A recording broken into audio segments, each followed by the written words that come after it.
What's a little known secret in your industry or job? Story 1. I'm a dentist. Here's the deal with toothpaste. As long as it has fluoride, they're all basically the same. When I was in dental school, a Colgate rep came in and admitted that every Colgate Total toothpaste is identical. The only difference is the packaging. Whether it says whitening, gum protection, or deep clean, it's all the same formula. The only real exception? Sensitivity toothpaste, which contains potassium nitrate, KNO3, to help with sensitivity. So don't feel pressured to buy expensive toothpaste. It won't make a difference. Just pick the one you like. Story 2.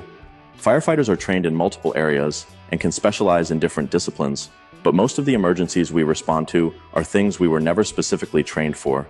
With 4 of us on a fire truck, we usually just figure it out on the spot. In my county, a girl once got stuck in a washing machine. I wasn't on that call, but there's a video of it online. They trained us in car extrication at the academy, but not washing machine extrication. Story 3. I'm a radiologic technologist, X-ray, CT, MRI, etc. And while we're not allowed to officially read your images, we absolutely know when something is wrong. We take pathology, trauma, and multiple anatomy classes to graduate. So when we say it looks fine, or we can't say for sure, we already know the truth. Story 4. I know a few teachers, and the consensus seems to be that teaching only takes up about 30% of their job. Another 30% is spent on unnecessary school admin work, and the remaining 40% dealing with parents who believe their spoiled kid is the victim of some grand conspiracy. Story 5. A lot of successful artists at a certain level don't actually create their own work. They come up with a concept, then hire assistants, usually current or graduating art students, to produce the actual pieces and their reproductions. This isn't new in the art industry, but people outside of it often don't realize how common it is. Films tend to romanticize the idea of a lone genius in a studio, when in reality, many well-known artists operate more like small businesses with a production team. Story 6. At grocery stores, when you ask an employee to check in the back, they usually just step away for a moment before coming back to tell you it's out of stock. 99% of the time, if it's not on the shelf, we already know we don't have it, but we go look anyway because we know you won't believe us otherwise. Story 7. I work in the blood industry for medical research and manufacturing purposes. When you donate blood, your red blood cells and most of your platelets go toward medical treatments. But here's something most people don't realize. About 85% of donated plasma is sold to makeup and manufacturing companies, along with roughly 20% of platelets, white blood cells. They're either discarded or used for research, as they aren't useful for medical treatments. In total, only about half of your blood donation goes directly to helping patients. The rest gets sold for other purposes. That doesn't mean donating isn't important, it still saves lives. But it's something most people don't think about when they're sitting in that chair with a needle in their arm. Story 8. I'm a fossil replicator, and apparently the industry secret is that we exist. People are shocked to learn that most fossils in museums are replicas, not the real thing. Story 9. Scientists actually disagree with each other far more than the media makes it seem. But that's part of the job. We challenge each other, test ideas, and most importantly, we move on when proven wrong. That's what makes science work. Story 10. I managed boarding and grooming kennels for 8 years, and the truth is the employees really do love your pets, even the difficult ones. Most of us understand that they're just missing their people. I've spent countless hours comforting dogs with separation anxiety, cried when pets passed away, and even stayed off the clock to rush a boarder to the vet. Wouldn't trade it for the world. That said, some pets are just awful. Not gonna lie. Story 11. Years ago, the EU demanded that cigarette manufacturers reduce nicotine levels. The problem? Nicotine is naturally present in tobacco, so extracting it was nearly impossible. Their solution was brilliant and highly profitable. They started treating the tobacco with liquid nitrogen, which nearly doubles its volume. This meant fewer actual tobacco leaves were needed to fill a cigarette, effectively reducing nicotine levels while increasing their profit margins. Story 12. It's not really a secret, but it surprises people. Scrapyards prefer can pull tabs over whole aluminum cans. There are 2 reasons for this. First, pull tabs are denser, meaning they take up less space when compressed into bales. But the bigger issue? Sealed soda cans can be dangerous. If one sneaks through and makes it into a furnace, the pressure inside can cause an explosion, sending molten aluminum flying. 1 can is all it takes to cause serious damage. Story 13. As a software developer, I can tell you, most big companies are barely keeping up with technology. Their idea of innovation is finally upgrading from Windows XP to Vista in 2020. I don't trust large corporations with my personal data or money anymore. Their on-premise systems are a mess, outdated, barely patched, and one bad day away from disaster. Even teams that use modern tech often have to integrate it with old, unstable systems, slowing everything down. Rather than migrate to something better, companies squeeze every last bit of life out of their aging infrastructure. Realistically, it'll be at least another 5-10 years before they hit rock bottom and start addressing the real problems. Until then, they'll just keep patching over the cracks and hoping for the best. Story 14. I work at a university, helping students graduate when it's unclear if they've met all the requirements. Here's a secret. Most students don't really know what they want to do when they start college. Half of them claim they do, but many are just following their parents' instructions. Go into IT, make good money. They haven't actually figured out what they enjoy. So if you change majors, don't feel like a failure. It's actually a good thing. You've taken the time to explore and find something better suited for you. In fact, statistics show that students who change majors tend to perform better overall than those who stick with their first choice. This really shouldn't be a secret, but a lot of students don't realize it. Story 15. As a dog trainer, I'm not really training your dog, I'm training you. If you need basic obedience training, there's plenty of information online. Just be consistent. If your dog has aggression issues, it's best to find a trainer who can observe them in person.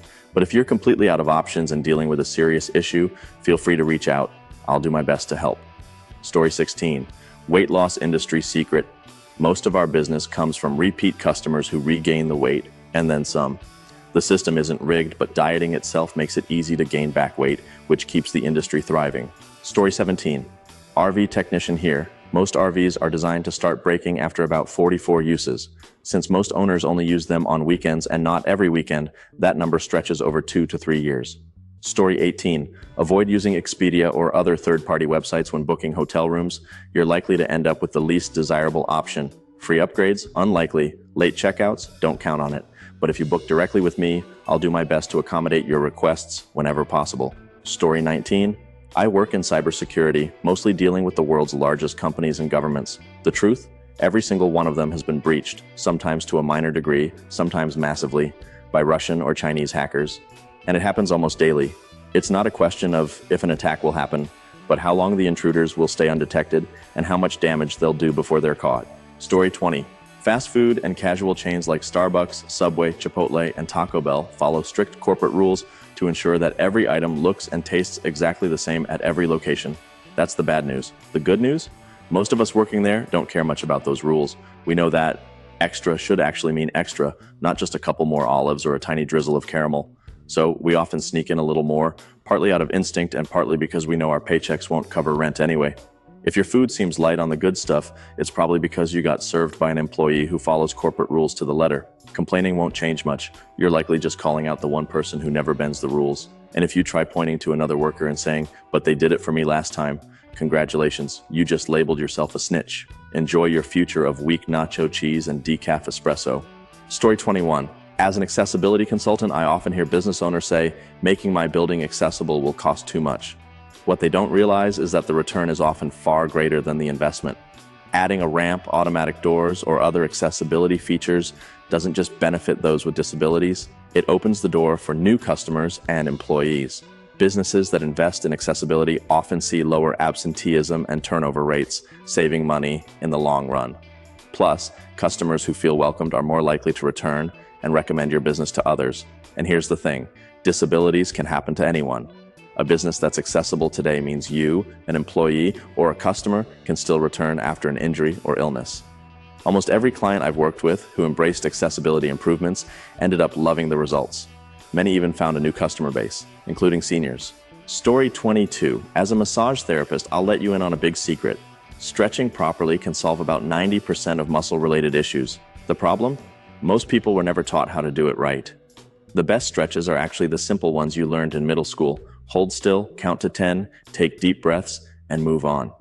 The key to stretching is understanding how muscles work. Muscles control movement and posture, and the body functions like a giant game of tug of war.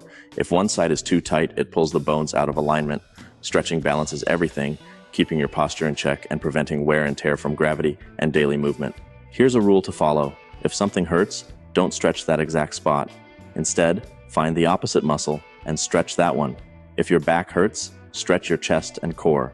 If the front of your legs are sore, stretch the back of your legs. If your arms ache in the front, stretch the back. the tighter side will usually be the culprit. One last thing, if you've had a serious injury, like a break, tear, or dislocation, the pain may never fully go away. It can improve and become manageable, but the body can't completely undo past damage.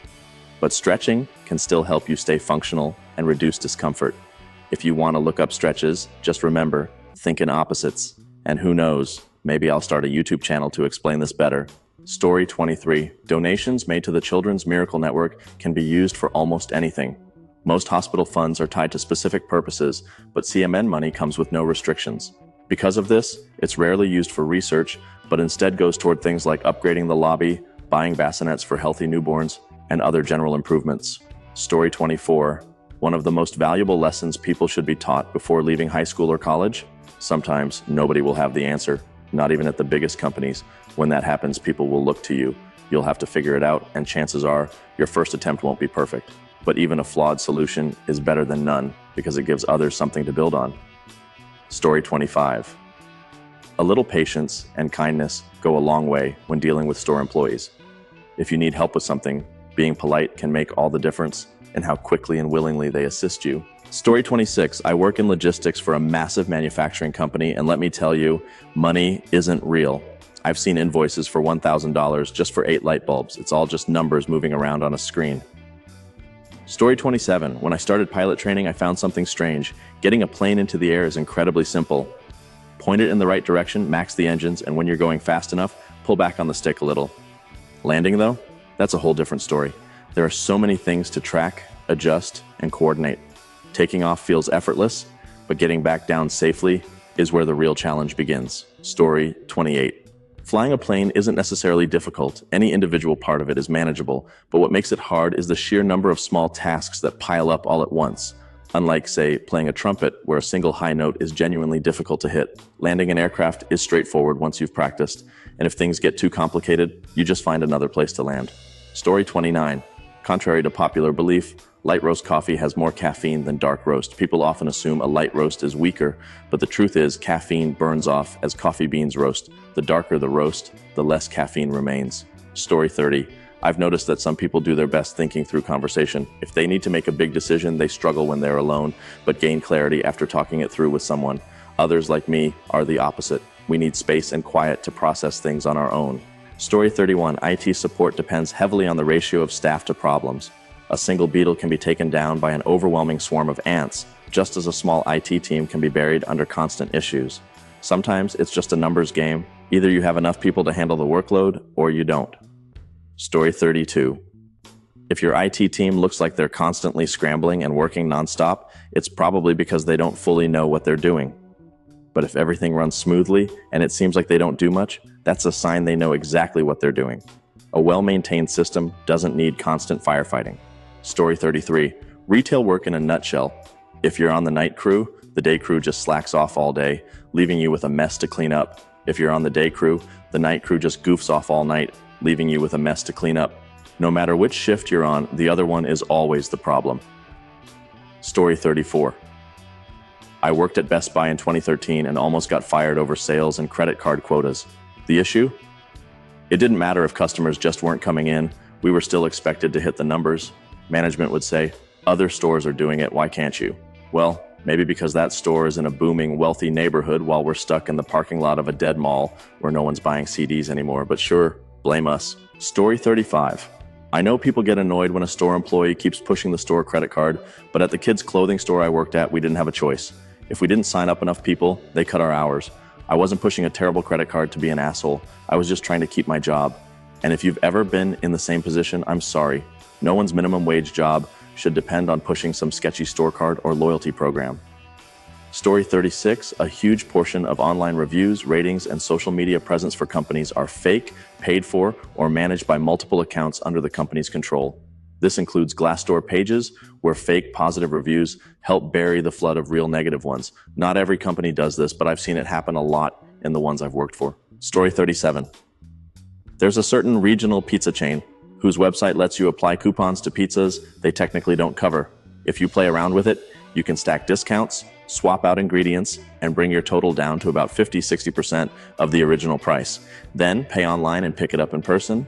Chances are, no one will double check your total. Story 38. If you like customizing your pizza, it's often cheaper to order a specialty pizza loaded with toppings and swap them out rather than using the create your own option. It's also way less awkward to do this online than over the phone. Story 39. At Goodwill, we don't clean anything we sell, and we receive some pretty disgusting stuff, which then touches everything else. So if you buy something, wash it well before using it. Story 40. Many librarians will waive your late fees if you have a decent excuse and don't do it too often, even big fines. Also, librarians don't care about your overdue books. We just want you to come back. Fun fact, most librarians have more fines than you do. Story 41.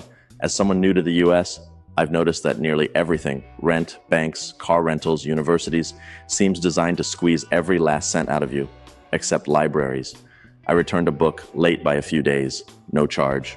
They'll even go out of their way to get books from other locations for you. The staff are polite, and nobody judges you for just sitting and reading. Libraries are one of the few truly good institutions left. Story 42. I used to work in retail, specifically in ladies' wear and home linens. Let me just say, there have definitely been bugs and rats crawling over those luxury 1,200 thread count Egyptian cotton sheets. Story 43.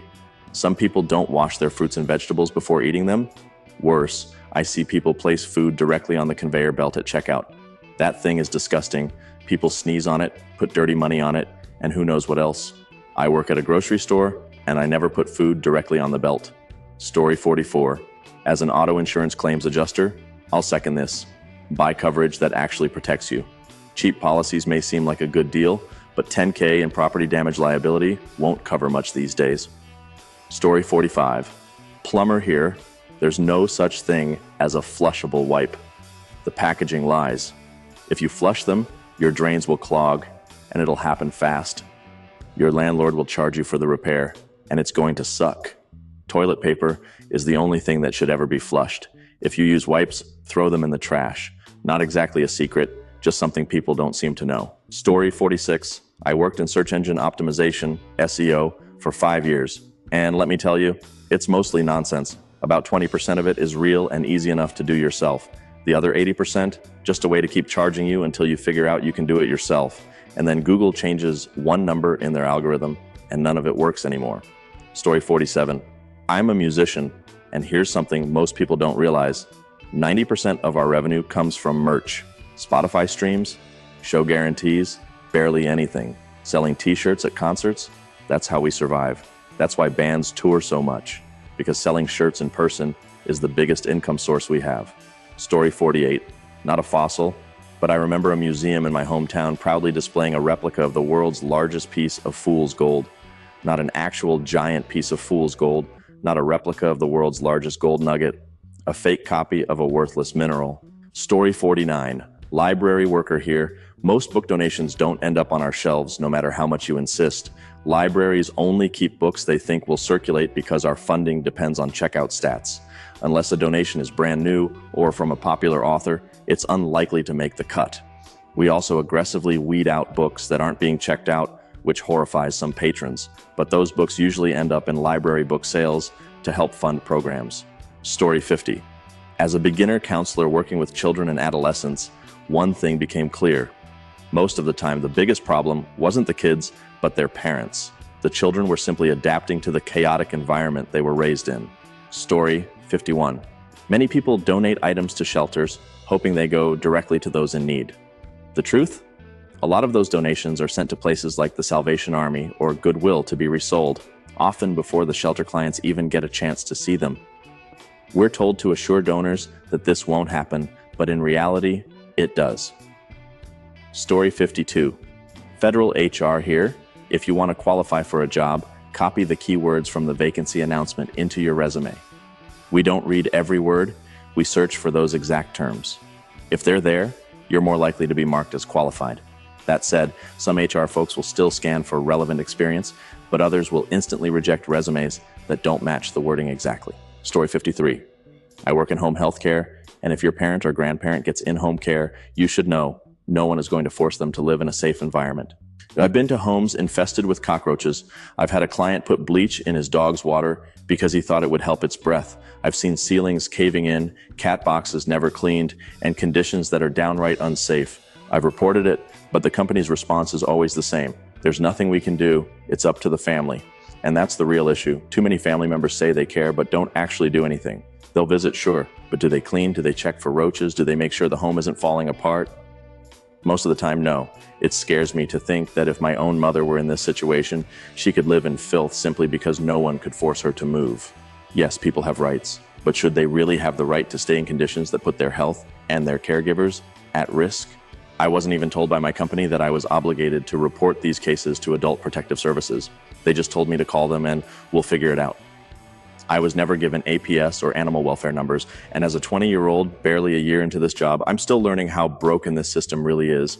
I know some elderly and mentally ill people refuse help. I know not all families are negligent, but after seeing so many people left in terrible conditions, I just wish more families would step up and actually do something, not just say they care.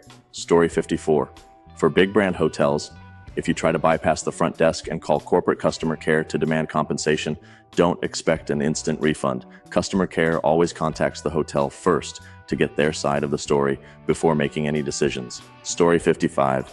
When I worked in a hotel, we got ahead of complaints by calling corporate customer care before guests did. If we suspected a guest was going to make an unreasonable complaint, we'd document what happened first. X happened, we offered Y, guest refused and got upset. That way, even if corporate gave the guest a refund, the hotel itself rarely got charged for it. Story 56, our local thrift store has a semi-trailer sized dumpster behind it. Every few weeks they fill it up because a huge chunk of donations are just people offloading junk they didn't want to throw away themselves. Story 57, you'd be surprised how much better someone will do their job and even go above and beyond if you simply acknowledge their professionalism, politeness, and effort. Story 58, nobody inflates metrics more than the biggest players in the entertainment industry. The numbers, views, sales, streams are often artificially boosted. Story 59. It costs about $200,000 to put your own book on the New York Times bestseller list. All you have to do is buy enough copies yourself. If the bestseller title helps you sell more books, you can even make that money back by reselling the stockpile you just purchased. Story 60. Student loan servicers tell customers they don't save their credit card information. That's a lie. They also keep records of social security numbers, addresses, 5 of the most recent phone numbers, and even bank account details. Story 61. As a former TSA worker, I can tell you, airport security is mostly theater. TSA agents constantly fail undercover inspections. I once worked with a guy who got fired because he let someone through with an ID that had Mickey Mouse's picture on it. He wasn't paying attention. Story 62. Audio engineer here. Let me break down a few things about recording studios. Most of the time, you get what you pay for. A great studio isn't just about fancy equipment. You're paying for years of experience, high-end tools, and a properly engineered acoustic space. People complain about $1,000 per song, but they don't realize they're getting access to nearly $1 million worth of resources, plus an engineer who can make them sound better than they actually do. At the same time, be wary of studios that look impressive just for show. Big mixing consoles may not even be functional or used for your project. Some studios keep them around just to impress clients and overcharge them. If you're recording at a large studio with a small budget, don't be surprised if an unpaid intern is the one running your session. The truth is, if your music is bad, no amount of production can fix it. The best engineers in the world can polish a track, but they can't turn a bad song into a hit. And as a small studio owner, I don't promote everything I work on. If you're wondering why I didn't share your music, it's because I don't think it'll bring me more business. A lot of people bring up Billie Eilish recording at home as proof that you don't need a high-end studio. But those budget recordings were later refined by some of the best engineers in the industry. It wasn't just DIY magic. If you sign with a record label, be aware of what you're giving up. They may cover the costs of recording and touring, but you'll lose creative control and likely won't even own your music. And yes, you'll have to pay all that money back. Another thing to watch out for is studios that brag about big names recording there. There's a studio in Iowa that claims Slipknot recorded there. While that's technically true, it was under a different owner with different engineers and equipment. Recording there won't make you sound like them. Story 63. I'm a teacher, and if you want your child to thrive in school, the biggest thing you can do is read with them daily from birth to 3rd grade, every single day. No teacher can replace that. And yes, learning disabilities and exceptions exist. Not every child fits the school model, and that's okay. We do our best, but parents play the most important role. Story 64. 5 minutes ago, I was closing my sliding door thinking, I should look up a way to make this glide easier. Got distracted by Reddit first, and now here I am. Serendipity. Story 65. Construction worker here, if your windows or sliding doors are tough to open, most of the time, a little dish soap on the tracks will fix it instantly. Takes 5 minutes, we charge $150 for it. Dish soap, people, sometimes it's better than WD-40. Story 66. Not my industry, but I once worked with a milk bottling plant. I was surprised to learn they put the exact same milk into both organic and non-organic cartons. All their milk is organic, but they don't want to miss out on non-organic sales, so they bottle it differently and sell it at different prices. Story 67. Amusement park ride operator here. If your kid starts crying mid-ride and you yell at us to stop it, it's not going to stop immediately. Carousels will still spin a few more times. The pirate ship will still swing a few more rounds. The only way to stop instantly is the emergency stop, which can mess up the ride for hours, so we only use it in actual emergencies. The best thing you can do is help calm your kid down while the ride naturally comes to a stop. And no, shouting "stop the ride" doesn't make it stop any faster. Story 68. I used to work at a department store photography studio owned by a major photography company, the same one that probably took your school yearbook photos. They're also partnered with a popular online photo order site.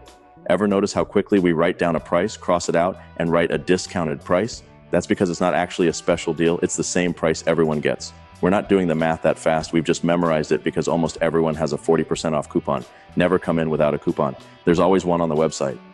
If you ended up paying for sitting fees, it's because you didn't check. Honestly, don't buy the photos in store. Just do the session and say you'll order them online later. It's always cheaper that way, even when we insist you won't get this deal online. If you do buy something that day, get the digital CD. It's a better deal. You get to keep all your photos instead of just 3 or 4, and it's way cheaper to take that CD to a photo kiosk and print them yourself. Please don't spend $400 on a handful of pictures you can't legally copy when you could have paid $80 for all of them, plus the rights to print them however you want. Story 69. A few years ago, I was on a flight from San Diego to Chicago. While waiting to disembark, I watched as luggage was unloaded. Suitcases were tossed around carelessly until a cat carrier came down the ramp. Every single baggage handler stopped what they were doing and gathered around to meet the cat. Instead of being thrown like the suitcases, it was carried off with care. Story 70. There's a reason no one who works in the RV industry owns an RV. I work in Elkhart, Indiana, the RV capital of the world, and the quality of most major brands is terrible. The biggest companies like Thor, Forest River, and Grand Design own about 90% of all RV brands, so even if you think you're buying from a smaller company, it's likely under their umbrella. Some mom and pop shops do make solid products, but they're rare. If you're in the market for an RV, do your research, because the people who build them sure don't trust them. Story 71. I used to work in jewelry. Some of the most beautiful gemstones are also surprisingly affordable. Tanzanite is a stunning purple and often looks nicer than amethyst. Topaz comes in many colors, including a lovely blue that can rival aquamarine. And opals? They're not as vividly rainbow-colored in real life as they appear in pictures. Story 72. I worked for the biggest mast contractor, the company that owns Bath & Body Works, under L Brands, for 8 years. Many of their fragrances are just rebranded versions of old scents. Since fragrance oil is the most expensive part of any shower gel or foaming soap, they stockpile it in warehouses across the country and just rename it when needed. Also, those labels that say enriched with vitamin E or contains aloe vera extract are mostly nonsense. We made 40,000-pound batches of product, and for the entire batch, we'd add about 2 ounces of vitamin E and barely enough aloe extract to even scrape out of the cup. The amounts are just enough to legally put it on the label. And foaming soaps? They're about 65% water. Companies make an absolute killing selling them. Story 73. There's way more butter in fancy restaurant dishes than you'd ever guess.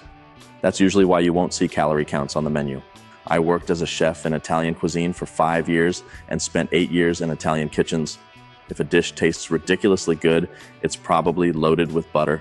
Story 74. My company once posted a job opening for a position that was supposed to assist me. But when I looked at the listed requirements, I realized that, according to them, I wouldn't even qualify for a job assisting myself in work I had been doing for 2 years. If you think you might be able to do a job, apply anyway. The worst that can happen is they say no.